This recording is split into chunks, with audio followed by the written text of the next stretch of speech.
So I guess, are there any lessons um, from the American experience and what the U.S. did with treatment of leprosy that can be learned, in applying the work that you and others are doing in India?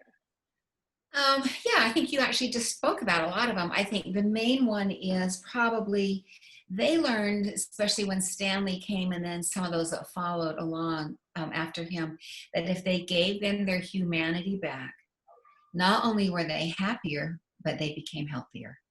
Right, that everything was lifted because they were human beings again. I mean, the dances, all the things that we're doing, the productions, and at some point I was so surprised to find out that other teams would come into Carvill and play them, right, from outside as this education thing got going. I mean, I just think that's what makes the biggest difference. If you feel like you're worth something, you are going to take care of yourself and you are going to work to get better. But if you feel like you're not worth anything, if you've been robbed of that sense of self, then it's really hard. So I think that him coming to Carville really made a huge difference. I'm kind of glad you chose his story, because I would have chose the same story. I think he's amazing. And then I think finally the other thing that I took away from the book is that if you give them a voice, they know better than experts or anyone else what they need. And I think that's what Stanley did, right? He had this newspaper that gave them a voice as to what they cared about, what they wanted to see happen, instead of what the doctor said should happen or the government said should happen. And so we are learning from Carvill. And actually, as a matter of fact, Pam, when we got our first doctor to come start our medical clinics in India, Dr. Balu, he went to Carvill for a week to study with Carvill was still going at that point, right? It was 2003 or 4. And so he went and studied with the doctors there to see what the latest treatments were and the latest things that they were learning. And how wonderful that there was a place in the world that has that expertise and is willing to share. And he felt like that was really helpful to him in getting our clinic started and knowing how we were going to approach this medically. Because I would say 99 out of every 100 of our patients do not have any medical care. And so this was really important for us, and how wonderful that Carvill was there. So that was awesome. So Pam, what would you say is the most surprising thing you learned about leprosy while you were researching for Carvill's cure? I was stunned at the amount of research you did and was so grateful this was not just an off the top of the head reaction to what you saw, what you heard, but it was really a research thing. And I learned a lot from your book, and I've read several books about Carvill. So I was thrilled that you had done that research. Well, thank you. I appreciate that. I guess for me personally, the biggest surprise was just how resilient the patients were. That, put in these, very bad circumstances, it just really is a reflection of human nature, and the ability of people to, to look at their circumstances and say, okay, I can do something about this. And I mean, a lot of the credit does in fact go to Stanley Stein and people like that. But these patients, they realized that they wanted to have a life, then that they were owed a life. And it was incredible. That was surprising to me. I don't know why, but it was just very surprising to me, just how strong the resilience was. And also the sisters, the Daughters of Charity. I mean, there was a sister there, Sister Catherine Sullivan. She was a real rabble rouser. And she's the one who told those patients, you need to go fight for yourself. If you don't tell your story, if you don't go out into the world, nobody else is going to do it. And you have a responsibility not only to yourself, but to all the leprosy patients in the world. And I use this in my epigraph in my book, her saying, which I absolutely loved. It was something that she used to say all the time. And it's that mercy is no substitute for justice. And yeah, I love that.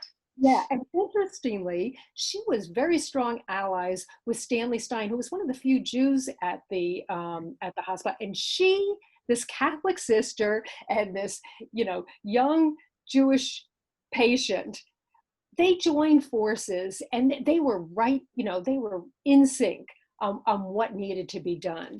The other thing that was really interesting to me and kind of surprising, Carver was an incredibly diverse community.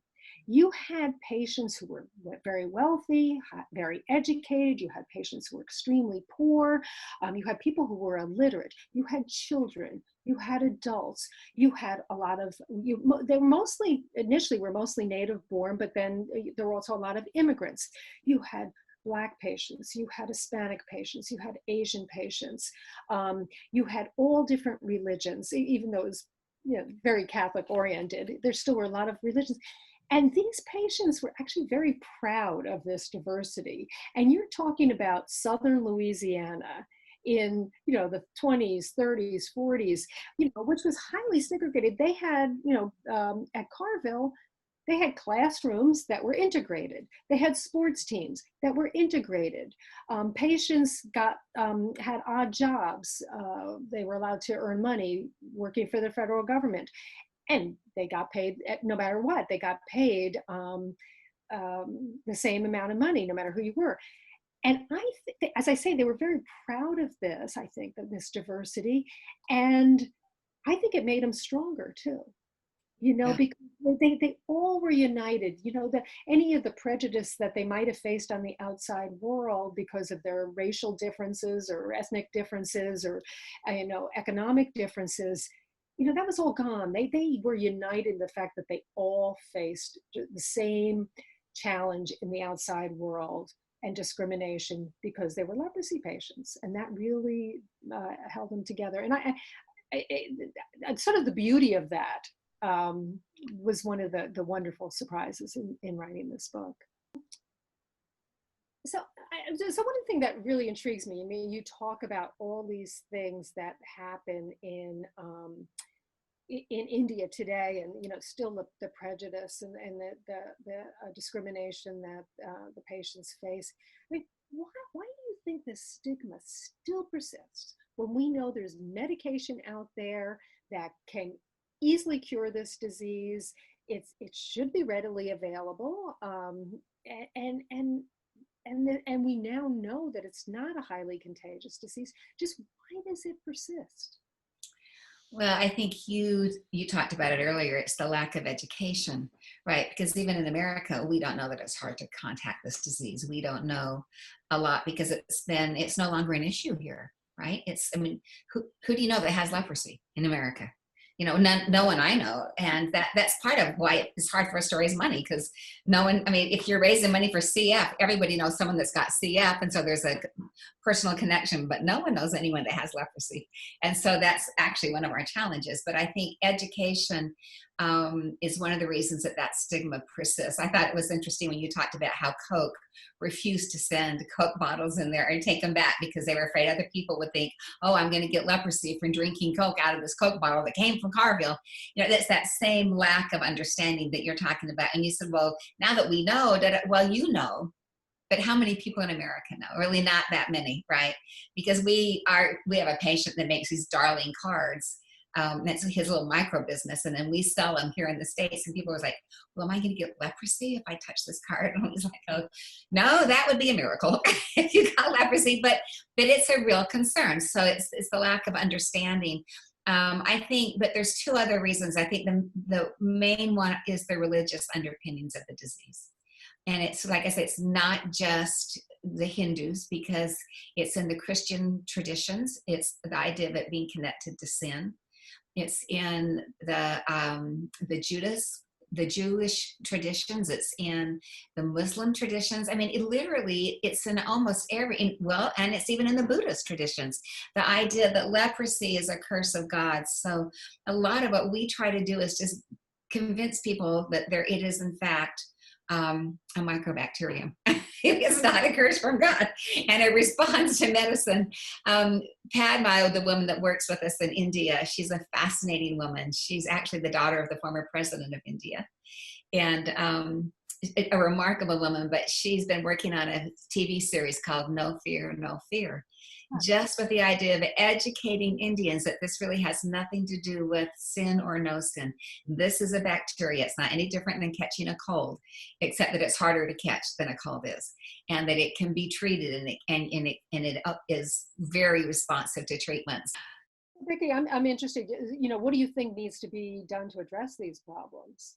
First of all, the biggest need for this leprosy worldwide, which actually affects millions of people, surprise, surprise, most people don't know that.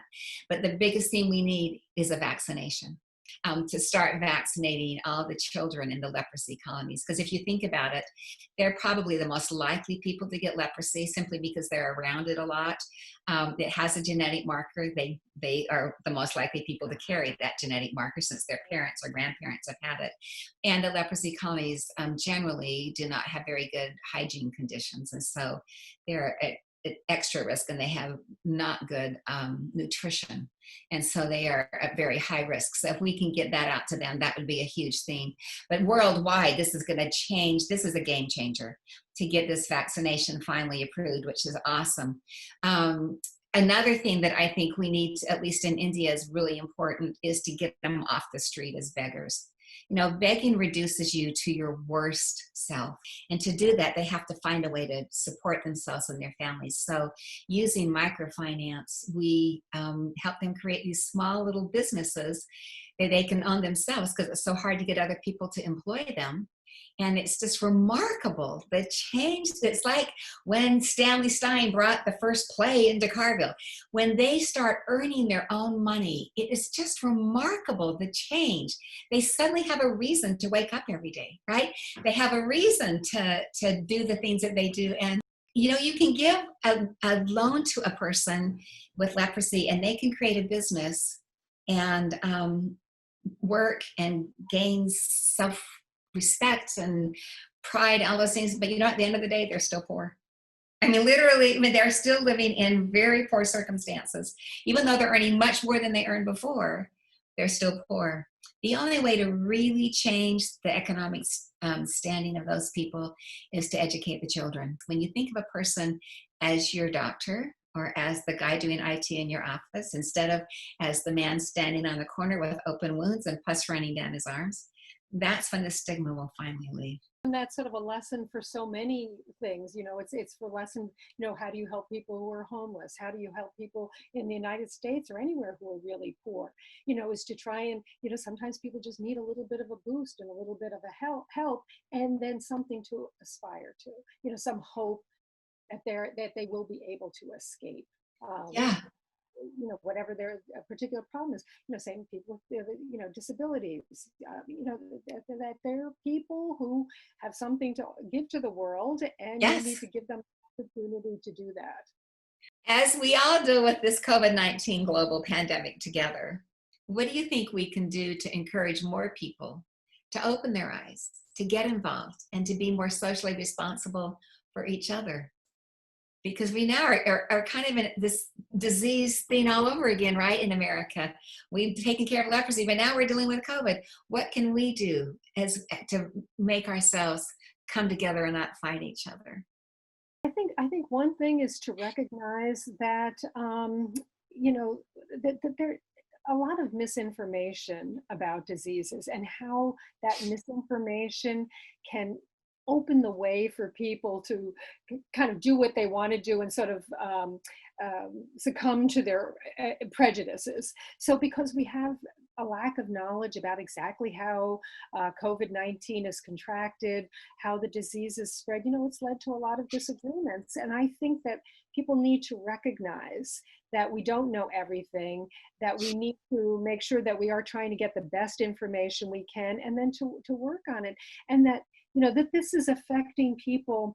It not only affects the patients themselves or the people who contract the disease, but it's affecting their families. It's affecting the community, and that everybody needs to do whatever they can to try and contain this disease.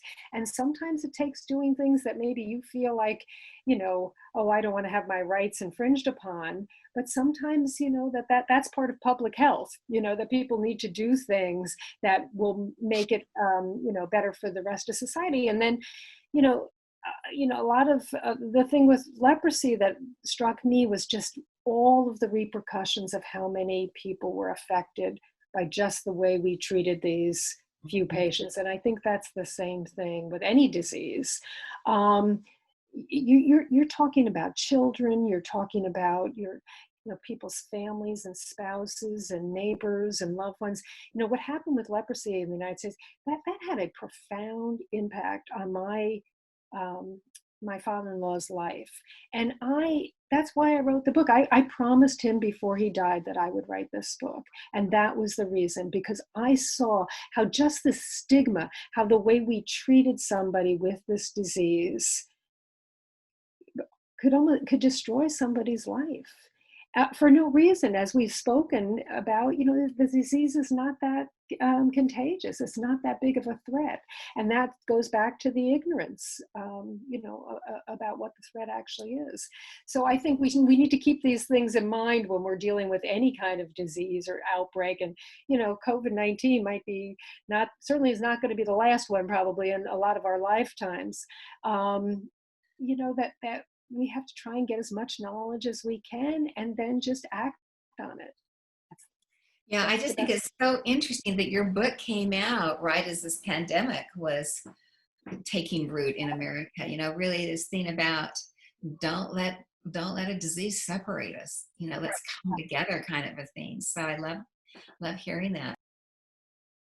But I would highly recommend this book to anyone who is the least bit interested in the amazing history of what happened in the United States to those who were affected by leprosy and the legacy that they have left us today of overcoming an incredible challenge, and how not only by them overcoming it, it has now spread to the whole world and given hope to the whole world to overcome leprosy and to get cures and to be treated as real people. So Pam, loved your book. Those of you, check this out. It's easy to get. You can even get it on Kindle, and it's fantastic, and it's an easy read. I couldn't put it down. So well, thank you. I really appreciate that. I appreciate it quite a bit. Thank you. Well, you're going to fall in love with the people in the book, I guarantee you. I felt like when Stanley died, I felt like I lost a friend. So you've done a great job of making them real to all of us. Well, thank you very much.